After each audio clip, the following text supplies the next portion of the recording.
L'été dernier, deux vétérinaires d'une organisation de protection des animaux africains travaillaient sous la chaleur accablante du parc national de Manapu au Zimbabwe. En fait, ils venaient de soigner un éléphant blessé et cherchaient maintenant deux autres éléphants qu'on leur avait signalés comme étant également blessés. Les deux vétérinaires étaient le docteur Case Duclos et le docteur Lisa Marabini de l'Awar Trust. Le duo était habitué à devoir passer du temps à suivre les animaux dans les parcs denses du Zimbabwe. Après tout, dans le milieu de la faune, l'expression « se dépêcher et attendre » est souvent utilisée. Cela est dû au fait qu'il faut généralement plus de temps pour localiser les animaux que pour les soigner. Cependant, avec leur dernier patient, ce n'était pas le cas. Basée au Zimbabwe, l'Awar Trust est la seule organisation de conservation dirigée par des vétérinaires dans le pays, axée sur le bien-être des animaux et la préservation de leur habitat. Elle offre son expertise gratuitement, notamment lorsque des humains ont nui aux animaux. Bien sûr, le Zimbabwe, comme d'autres pays de cette partie de l'Afrique, a un énorme problème avec les braconniers. L'organisation propose également un programme de bien-être animal appelé Tawaren pour éduquer les communautés rurales sur la santé et le bien-être des animaux. Cela aide les habitants à s'occuper de leurs propres animaux et vise à accroître la sensibilisation et l'appréciation de la faune dès le plus jeune âge. Finalement, cela devrait dissuader les jeunes de se tourner vers le braconnage lorsqu'ils grandiront. Ce jour-là, l'un des deux éléphants sur la liste de Duclos et Marabini était le délicatement nommé Pretty Boy. L'animal leur avait été signalé via Facebook comme ayant une blessure à l'épaule, et en travaillant avec le Kiriba Animal Welfare Fund Trust, les vétérinaires de l'Awar ont obtenu l'autorisation de tranquilliser et de soigner l'éléphant. Heureusement, l'équipe n'a pas eu à attendre longtemps ce jour-là pour se retrouver face à Pretty Boy. Après un temps relativement court, un taureau inhabituellement calme et doux s'est approché de leur véhicule. Cependant, l'équipe a immédiatement repéré un grand trou dans son front. Après avoir confirmé que ce taureau blessé était bien Pretty Boy, les rangers du parc se sont réunis et sont partis pour aider. Cependant, Marabini et Duclos avaient déjà décidé, avant de confirmer l'identité de Pretty Boy, qu'ils allaient l'aider. Après tout, le gros trou dans la tête de l'éléphant semblait lui causer beaucoup de détresse. Mais aider cet animal blessé n'a pas été simple. En effet, les éléphants mâles ont parfois du mal à se relever après avoir été tranquillisés, et Marabini a pu constater que le dos de Pretty Boy n'était pas en bon état. Finalement, l'éléphant a été sédaté et les vétérinaires ont déterminé ce qui n'allait pas. Une radiographie de son crâne a révélé ce qu'ils croyaient être une balle. Marabini et les autres pensaient que la pauvre créature avait probablement été abattue. Cependant, la balle était logée trop haut pour l'avoir tué. Pretty Boy avait peut-être été extrêmement malchanceux de croiser un braconnier, mais il avait eu la chance de tomber sur quelqu'un qui n'était ni un bon tireur ni ne savait pas quel type de munitions utiliser. En effet, la balle utilisée par le braconnier était bien trop petite pour abattre un animal de la taille de Pretty Boy. Dans ce cas, elle avait ricoché sur le crâne et causé une grande fracture, qui n'avait pas encore tué l'éléphant. Pretty Boy était maintenant complètement sédaté, alors les vétérinaires ont poursuivi leurs investigations macabres.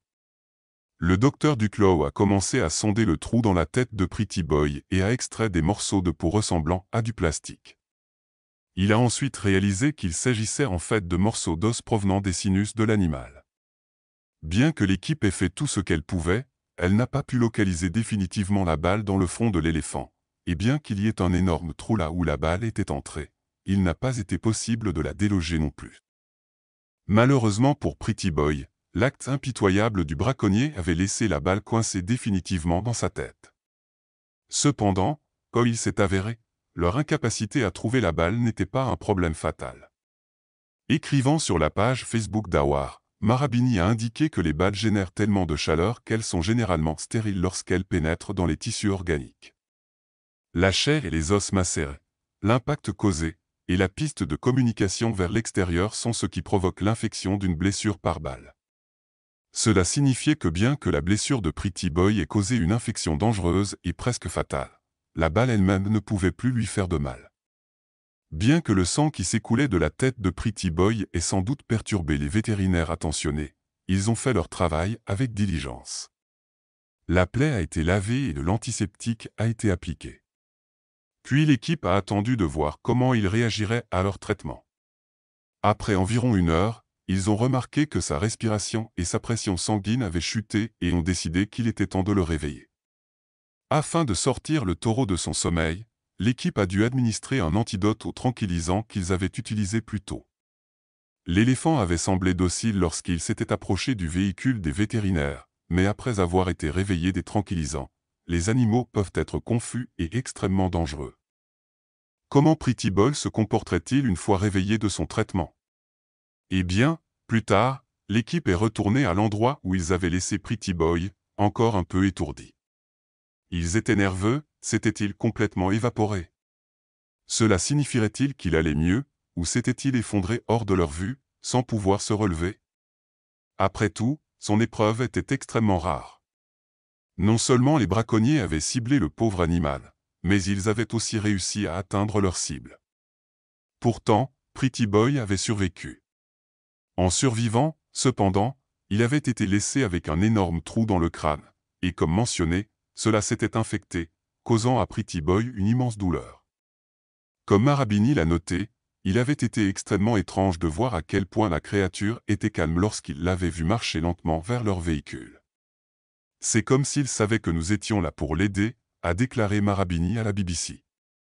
Marabini se sentait complètement à l'aise avec Pretty Boy, mais le fait qu'il soit venu directement à leur véhicule avait montré à Marabini et à son équipe à quel point la situation était grave. Maintenant qu'il était sur le point de se réveiller, il ne savait pas à quoi s'attendre. Les pires de ses blessures étaient soignées, mais il était probable qu'il soit confus et encore en grande douleur. Heureusement, après s'être réveillé, Pretty Boy est resté calme. L'équipe est partie et a décidé qu'ils reviendraient plus tard.